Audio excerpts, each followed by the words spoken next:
Tudo bem com vocês, irmãos? Graça e paz da parte de Deus Pai e da parte de nosso Senhor e Salvador Jesus Cristo. Vamos para mais um estudo maravilhoso. A exposição do capítulo 8 de Romanos.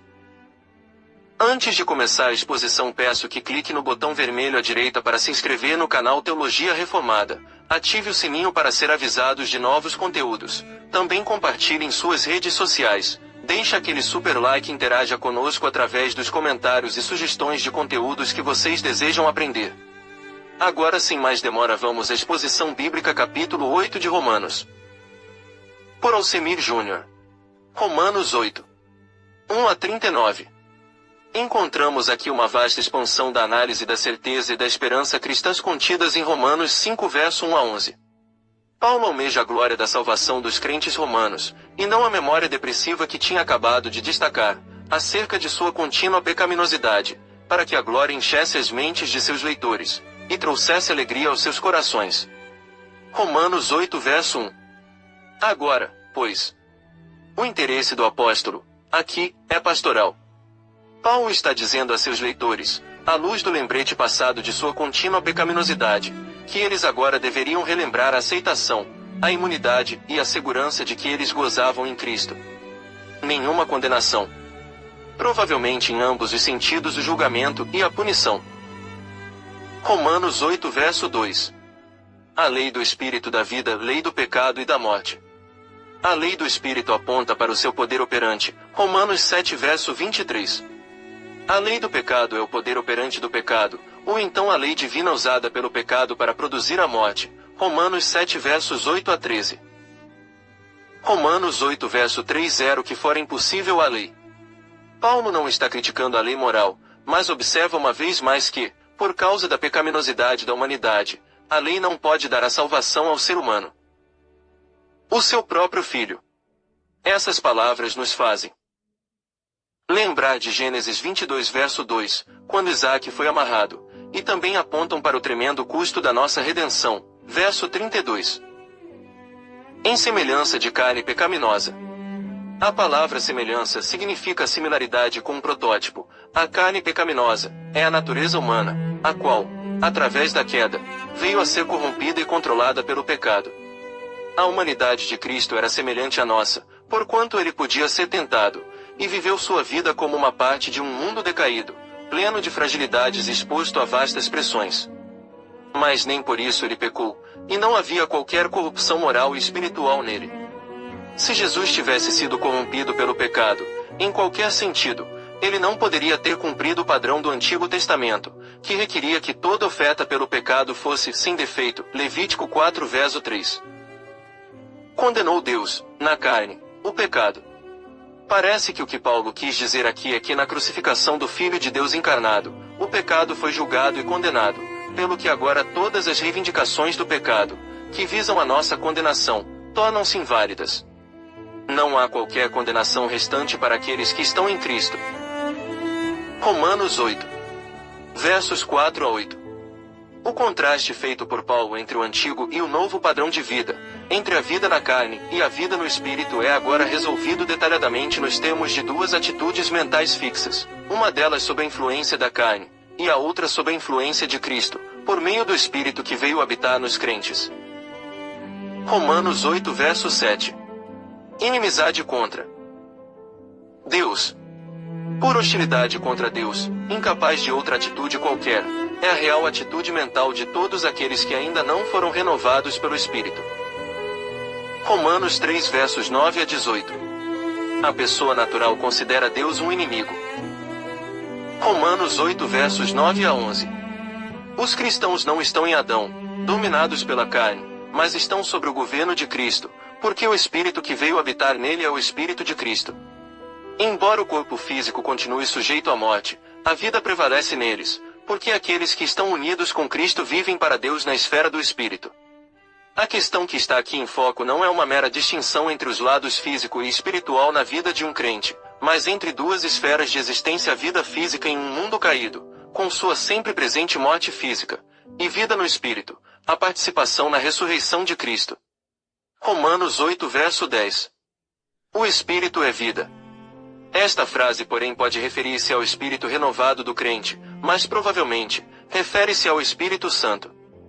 A própria passagem enfatiza o Espírito Santo, a sua obra e a sua íntima associação com Cristo. O Espírito de Deus, que habita em nós, é chamado de Espírito de Cristo, verso 9, e a sua habitação permanente em nós é o meio mediante o qual Cristo está em vós, verso 10. Paulo via esse relacionamento como algo tão íntimo que ele pôde dizer, o Senhor é o Espírito, 2 Coríntios 3 verso 17, e 1 Coríntios 15 verso 45.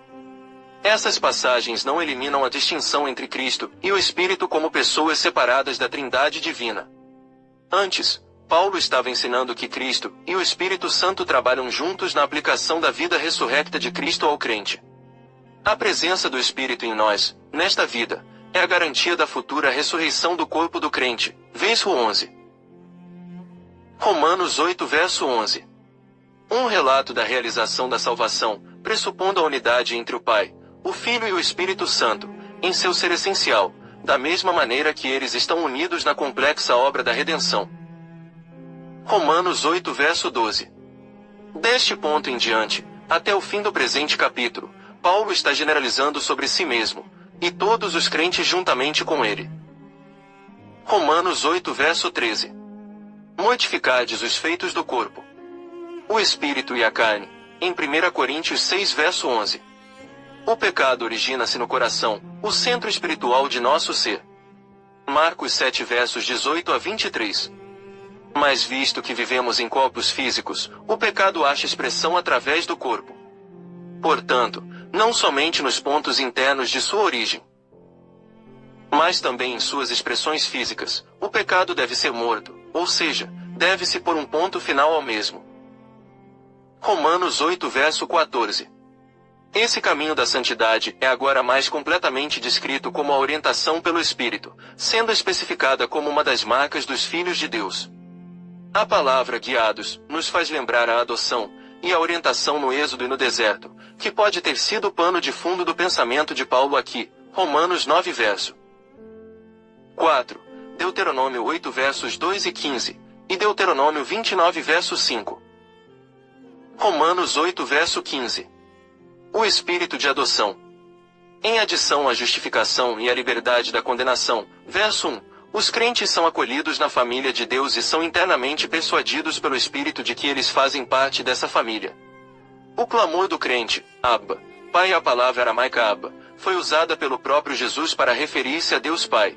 Em Marcos 14 verso 36, indica quão vividamente a união com Cristo é uma realidade, na experiência da Igreja do Novo Testamento.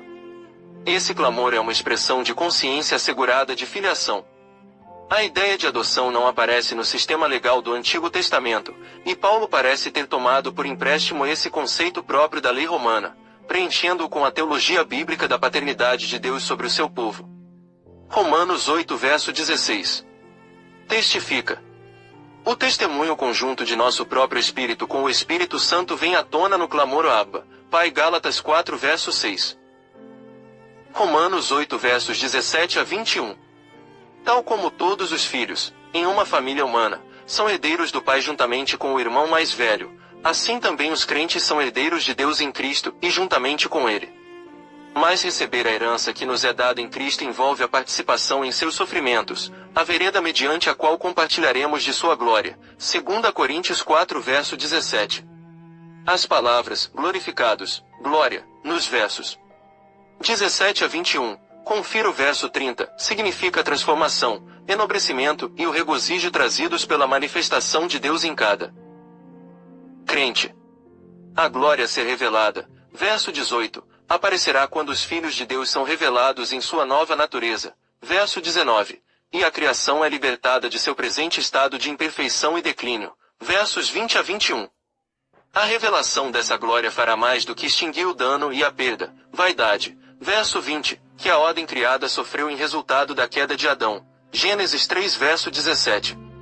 A regeneração de todas as coisas, Mateus 19 verso 28, Atos 3 verso 21 e Apocalipse 21 verso 1, na ordem criada, corresponde à liberdade na glória, versos 17 a 18, a ser desfrutada pelos filhos de Deus. Romanos 8.22 a 25. A atual condição da criação não é sua condição final, é antes como uma mãe que geme com as dores do parto. A criação inteira tem um destino planejado por Deus, e deseja ardentemente que seja cumprido, tal como sucede aos próprios crentes. Versos 23 e 26. Nossa salvação apenas começou. Temos o Espírito Santo como se fora uma primeira prestação, mas só chegará à consumação quando formos ressuscitados, a plena realização da adoção que temos em Cristo. Verso 23. Inevitavelmente, pois, a vida cristã envolve uma paciente espera, vivida na esperança. Romanos 8 verso 24. Na esperança, fomos salvos. Em Hebreus 6 verso 18. O trabalho de parto, a dor e a tristeza, por causa de como as coisas são, é permeado com a expectação, e não com o desapontamento e a frustração, e também com a paciência, verso 25, e com o anelo, verso 23. Romanos 8 verso 28. O Espírito nos assiste. Em Lucas 11 verso 2. O Espírito Santo nos fortalece em nosso estado de fraqueza, do que somos constantemente conscios. A perplexidade quanto a orar por si mesmo é uma experiência universal dos crentes. Nosso anelo não articulado de orarmos devidamente serve de indicação de que o Espírito, que em nós veio habitar, já nos está ajudando, ao interceder por nós em nossos corações, fazendo pedidos que o Pai certamente responderá. Romanos 8 verso 28. Sabemos. O crente calcula o presente à luz de sua certeza quanto ao futuro. Como verdadeiros israelitas, em quem se cumpre o primeiro e grande mandamento, Mateus 22 versos 37 e 38, nosso amor a Deus é evocado pelo conhecimento que temos de que Ele nos ama, Romanos 5 versos 5 a 8. Chamados. Conduzidos à fé. Segundo o seu propósito. O propósito de Deus garante o bem para o seu povo. Para eles, isso não é, necessariamente, algo fácil e tranquilo, mas é ser como Cristo, versos 17 a 23 e 29. A providência de Deus controla as coisas de tal modo que assegura que tudo quanto acontece conosco está funcionando para o nosso bem. Final. Romanos 8 verso 29. Conheceu o predestinou. Predestinação e pré. Conhecimento, em Malaquias 1 verso 2. Os versos 29 e 30 explicam o propósito de Deus, verso 28. Trata-se de um plano da graça salvífica soberana, capacitando a todos aqueles que agora creem que retrocedem à sua fé e salvação à eterna decisão de Deus de conduzir seus filhos à glória, e olharem para essa glória como uma certeza garantida. O destino determinado para os crentes, conformidade com Cristo e glorificação juntamente com Ele, flui do conhecimento prévio de Deus. Aqui, é dito que Deus conheceu de antemão a pessoas, e não a fatos ou acontecimentos. E verdade que Deus conhece de antemão os eventos, mas o ponto frisado por Paulo foi que Deus tem, por sua própria iniciativa, escolhido os objetos de seu amor salvífico.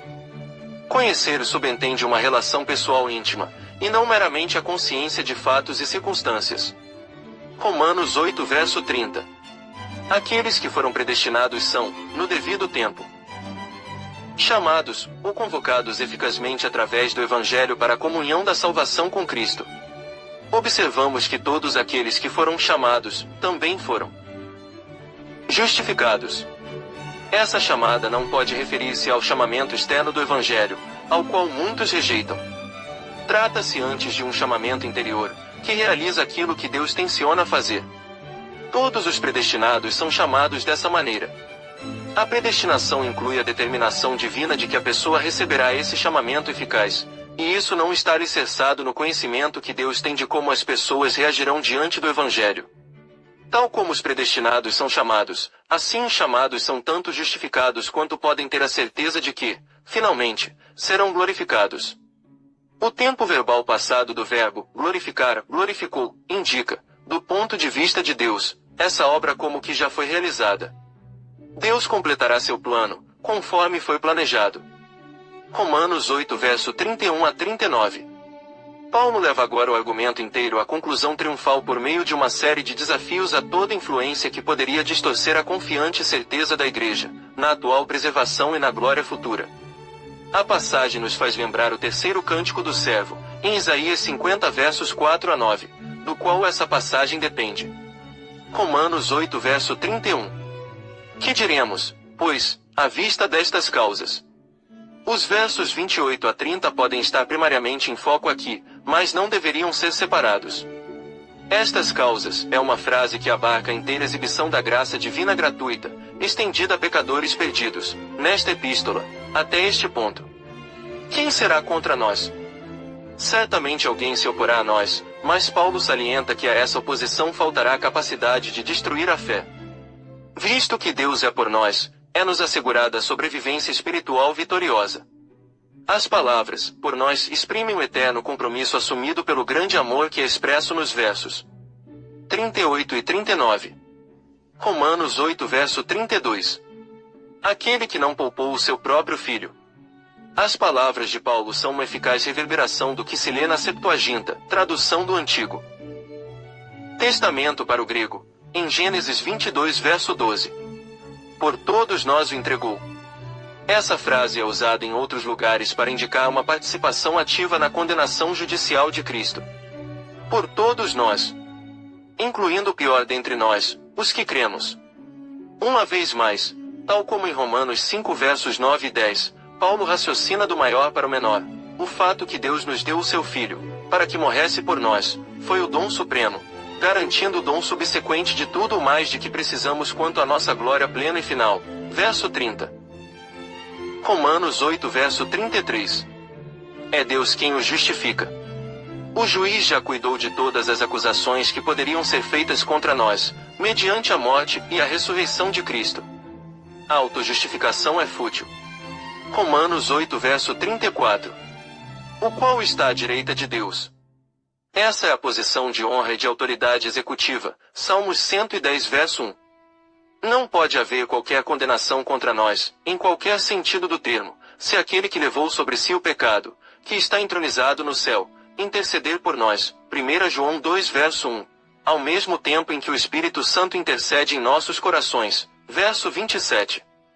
Romanos 8 verso 35. Quem nos separará do amor de Cristo?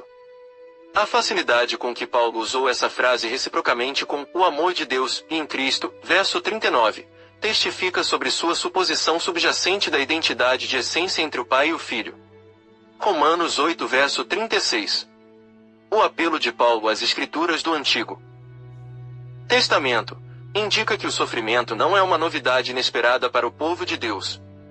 Em Cristo, porém, tais sofrimentos tornam-se degraus na senda para a glória. Romanos 8 verso 37. Somos mais que vencedores.